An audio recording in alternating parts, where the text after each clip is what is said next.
Hello and welcome to the Kayden Gordon Show, today's best country mix. And joining me right here today is Seth Brubaker. Seth, how are you? I can barely contain myself, Kayden. Thank you for asking. How are you today, sir? I am doing awesome. Is that a bad thing or a good thing? As far as I'm concerned, that's a good thing, pal. That's good. That's good. So, why don't we start with introducing yourself and telling everyone a little bit about you? Well, hello. My name is Seth Brubaker. I'm an actor. I'm also a bit of a writer, and I'm located in Los Angeles, California. So, what made you want to do acting? Oh, I think I was always intrigued by it ever since I was a kid. It was just the most accessible art form for me to understand. And then my mom was always interested in acting and doing little voices and doing little scenes, and so that just really rubbed off on me, and I was just always attracted to it. I wanted to go into it as a kid, but I was in Vero Beach, Florida, and there wasn't really much of a market or a scene for it. But once I could get myself oriented, I got as fast as I could to New York City and went to acting school. That's cool. How'd you like acting school? Oh boy, I tell you, it's like a lot of things. You Hmm. only process it kind of in retrospect. Like a lot of Hmm. the things that were coming at me were just such big concepts that my excited young brain was more about like just give it to me, just give it to me, just give it Hmm. to me. Like all the in between stuff and learning the craft. Like Hmm. that's my joke is I went to acting school in New York City and I acted more like a bartender than anything else. But I did learn a lot, and I'm really glad I had that experience. New York City in the '90s was, I mean, what can I say? It was kind of the end of an era as far as like that incredible creative scene where you could Hmm. still find housing that was affordable, and the place was just teeming with creatives from all sorts of paths, and it was a really brilliant part of my life. But it also wears and tears on your body and mind. Oh, absolutely. Yeah, for sure. If you could act with anyone that you have not acted with, Seth, who would you choose and why? Wow, I'm a huge fan of Sean Penn. His films that he's both been an actor and his the films that he's written and directed. I think he's Mhm. amazing. Just as a human being too, I think he's really got a incredible integrity with regards to Mhm. what it is that he wants to do as an artist in this world. I'm sure he's been offered a lot of really high profile things that just didn't serve him as an artist, and he stuck to his guns, and what he does as a humanitarian is Mhm. huge to me too. But Christopher Walken's also one of my all-time favorites. I think he's in a class by himself. I just like to hear his stories, be on set and hear him talk about all the crazy experiences he's had throughout his life. For sure. So, if someone was to kind of write a movie or a TV show based off of something that's occurred in your life, what do you think that they would write about? Oh my gosh! Well, I wrote a book all about it. I had Really? Okay. Yeah, I wrote a book about my experiences with mania. I didn't know that I was bipolar until I was 24 years old, and I went Hmm. completely profoundly manic. And so I had an unbelievable experience, basically kind of blew up my life, lost all sense of reality, and then I was locked up for a little while because I was I was so crazy. And then again at 28. So that would probably be the part of my life that would be the most interesting for a movie. And I've got a bit of a script going on if you know somebody. Not necessarily any script writers, but I'll definitely keep you posted if so. Nice. Mhm. So, do you have any advice to those who might want to start acting but doesn't really know how to begin? Yes, like my favorite acting instructor in New York told me, if you can do anything else, do it, because it is The only people who thrive in this business are the people who absolutely have no other aptitude for anything else. So if you can live as a banker or a real estate agent or pick the other thing, by all means do it. If you have no other choice, if you have a loud voice in your head that tells you go act, then get your stuff together, get to LA or New York or the biggest city you can find, get involved with theater, get involved with classes. At this point in time, once you're in a good sized market, you can go on, there's at least 3 different apps that help you to find work, even without an agent. So you can upload your headshots, and if you have any kind of video reel, things that you've been in, even things that you've self-taped, you can embed that into your profile. And then it's kind of like dating. It just comes up every day. It's like, oh, this is in your age range, and you submit for it. And if you submit for it and they like your pictures and they like your reel, then they send you the first round, which back in the day would be a live audition. It's not live auditions anymore. It's all about self-tapes. That's why you see behind me, this is my little tape studio at home. And then they send you the sides and you do the scene. If based on that, sometimes they hire you right away. Sometimes they want to meet you and stuff. It depends on the project. But like I said, it's an unforgiving business. I love the story about Matt Damon was asked the same question. What advice does he give to young actors? Well, he looks at him and he goes, quit. You can't do it. You're not good enough. And then walks away, because only the people that have that fire in their belly who would say, you know what, Matt Damon doesn't know what the heck he's talking about. I'm going to do this. That's the kind of armor.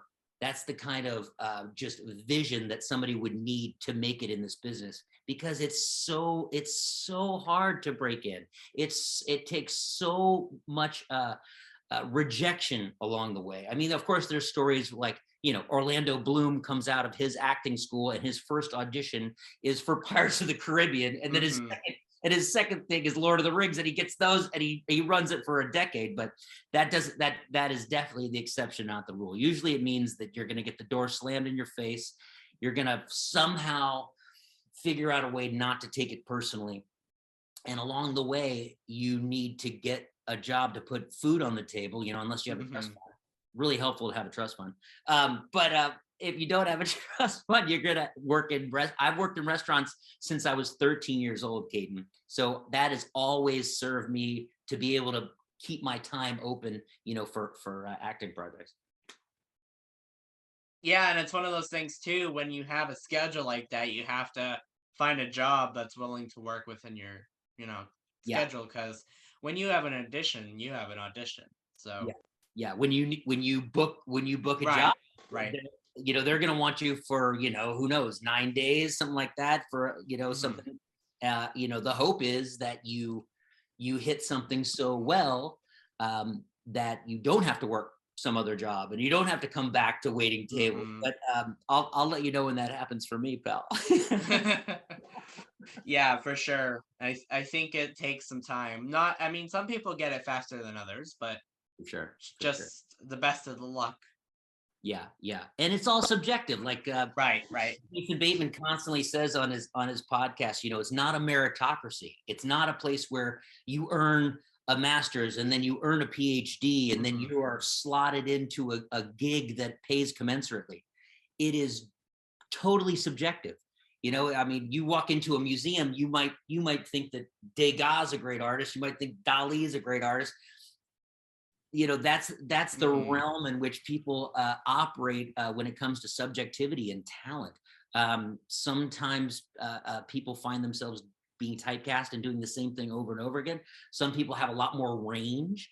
I give mad props to the people who can maintain a long career, and especially if they have varied skills where they can transform themselves. I mean, that to me is the essence of acting. And of course, like, there's many different sort of professional applications for acting.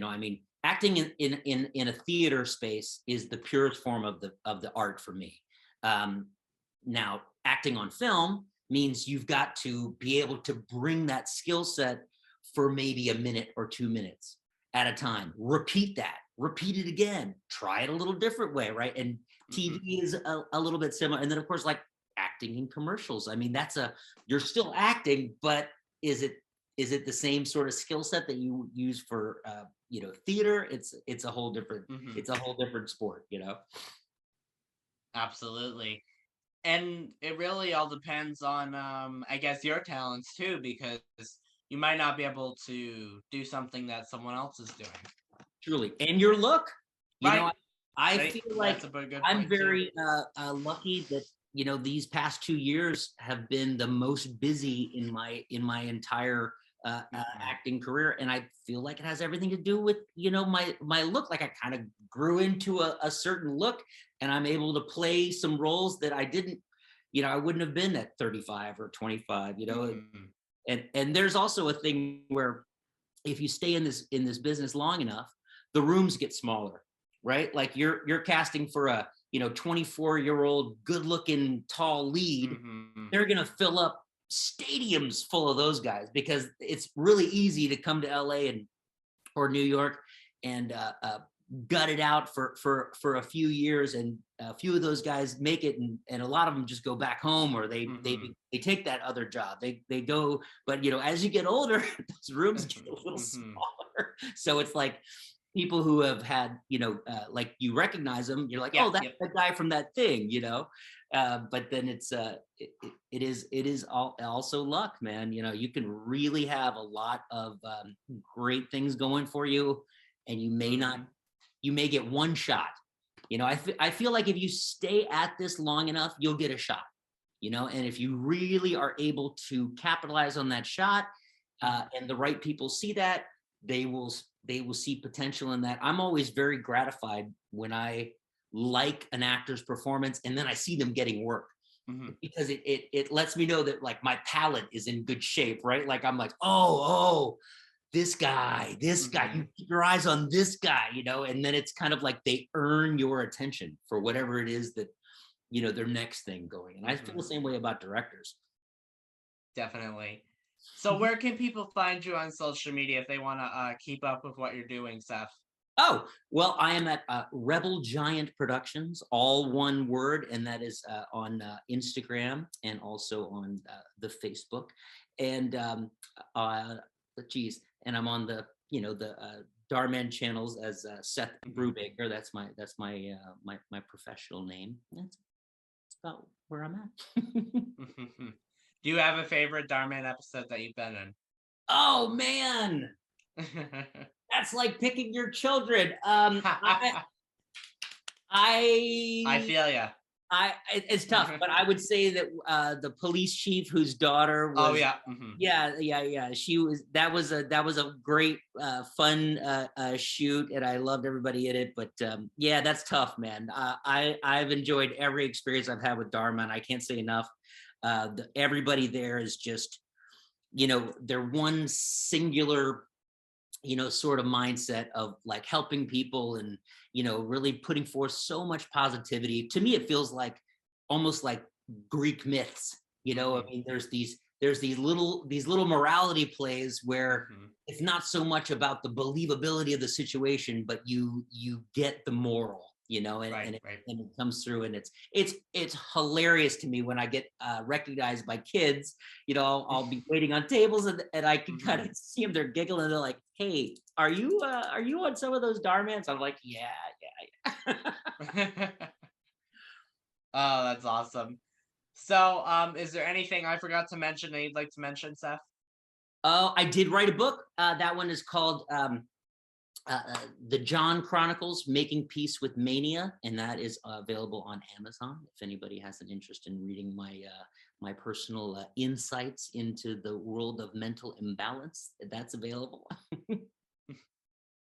Oh, that's awesome. And again, I would like to thank Seth Brubaker for coming on the Kayden Gordon Show today. Best Country Mix. We appreciate your time so much, my friend. I thank you. Continued successes, Kayden. Have a wonderful day. Thanks for having me.